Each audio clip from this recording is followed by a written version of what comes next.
Hello everyone, welcome back to my channel. मैं हूं श्रेया भटनागर और आज मैं लेके आई हूं डिक्टेशन। अगले 5 सेकंड में मैं डिक्टेशन स्टार्ट कर दूंगी, तो आप लोग रेडी रहिएगा।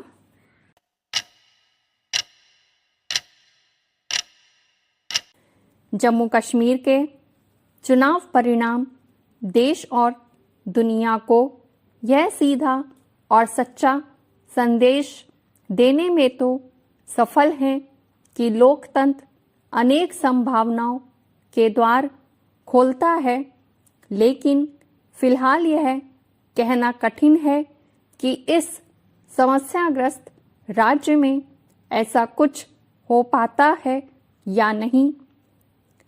इसमें दो राय नहीं कि जम्मू कश्मीर की जनता ने आतंकवादियों, अलगाववादियों और उनके समर्थकों के होश ठिकाने ला दिए, लेकिन यह सामने आना शेष है कि राज्य के राजनीतिक दल इस अवसर का सदुपयोग कर पाते हैं या नहीं।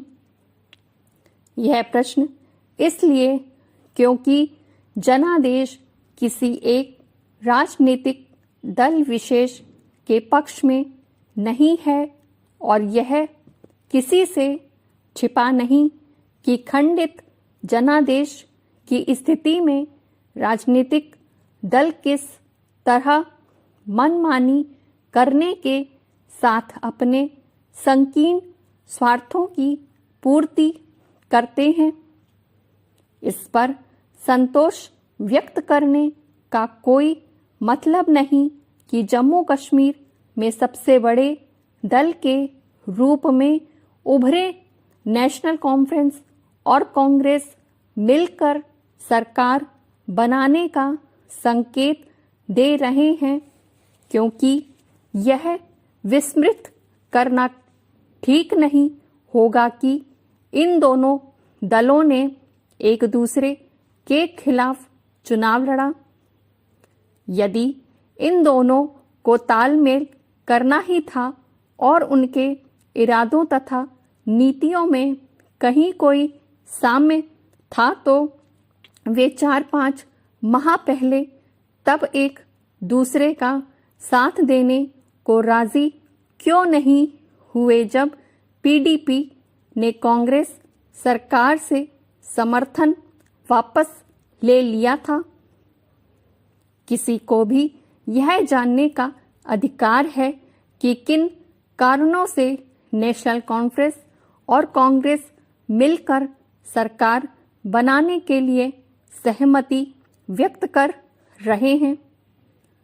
यह सहमति वास्तविक है या दिखावटी या फिर राजनीतिक अवसरवादिता?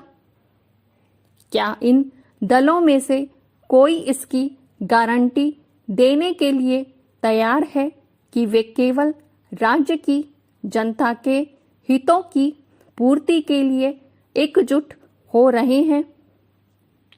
कांग्रेस और नेशनल कॉन्फ्रेंस पहले भी सत्ता के लिए साझेदारी कर चुके हैं और सब जानते हैं कि इसके दुष्परिणाम राज्य को भी भुगतने पड़े और राष्ट्र को भी। यह ठीक है कि ये दोनों दल मिलकर सरकार बनाने की स्थिति में किसी न्यूनतम साझा कार्यक्रम और तथाकथित व्यापक राष्ट्रीय हितों की रक्षा की दुहाई देंगे, लेकिन राष्ट्र अच्छी तरह जानता है कि इस तरह की सहमतियों का वास्तविक अर्थ क्या होता है। जम्मू कश्मीर की जनता ने राज्य के दलों को जो अवसर प्रदान किया है, उसे यदि हल्के में लिया गया तो आतंक, अलगाववाद, विध्वंस और अविश्वास का ही वातावरण निर्मित होगा। यह पहली बार नहीं है जब जम्मू कश्मीर में लोकतंत्र ने अपनी महत्ता सिद्ध की है, लेकिन यदि एक बार फिर नतीजा ढाक के 3 पात वाला रहा तो वे तत्व फिर से हावी हो सकते हैं जो आजादी स्वायत्तता के नाम पर लोगों को गुमराह कर रहे हैं। कम से कम अब तो यह सुनिश्चित किया ही जाना चाहिए कि ऐसे तत्व सदैव के लिए निष्प्रभावी हो जाएं। इन चुनावों का एक उल्लेखनीय पक्ष जम्मू संभाग में भाजपा का अप्रत्याशित उदय है। यह लगभग तय है कि सरकार गठन में भाजपा की कोई भूमिका नहीं रहेगी, लेकिन जो लोग भी सरकार बनाने जा रहे हैं उन्हें यह ध्यान रखना होगा कि इस क्षेत्र की जनता की भावनाओं की अनदेखी ना होने पाए। निसंदेह लद्दाख क्षेत्र की जनता भी यह चाहेगी कि जो भी सरकार बने वह उसके हितों की रक्षा के लिए तत्पर रहे। वस्तुतः ऐसी ही सरकार जम्मू कश्मीर को कोई नई राह दिखा सकती है और आज की परिस्थितियों में यह अनिवार्य है कि यह राज्य नए युग का आगाज करे।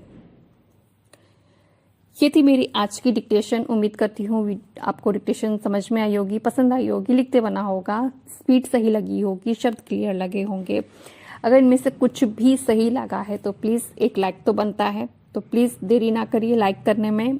लाइक करिए, शेयर कीजिए, चैनल को सब्सक्राइब कीजिए और चैनल पे यूं ही बने रहिए। इसकी नेक्स्ट डिक्टेशन साइड वाली होगी बेपरवाह पाकिस्तान।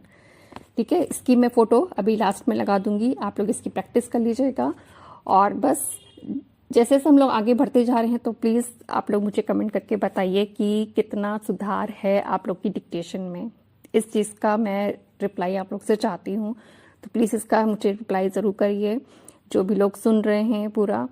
और बस यही कहूँगी, अगर पसंद आ रही हैं तो लाइक कर दिया करिए। लाइक करने के पैसे नहीं लगते हैं, मैं बार बार कहती हूँ पैसे नहीं लगते हैं, तो लाइक कर दिया करिए, शेयर कर दिया करिए और चैनल पे यूं ही बने रहिए। मिलते हैं जल्दी एक नई डिक्टेशन के साथ, तब तक के लिए bye bye, take care, thank you.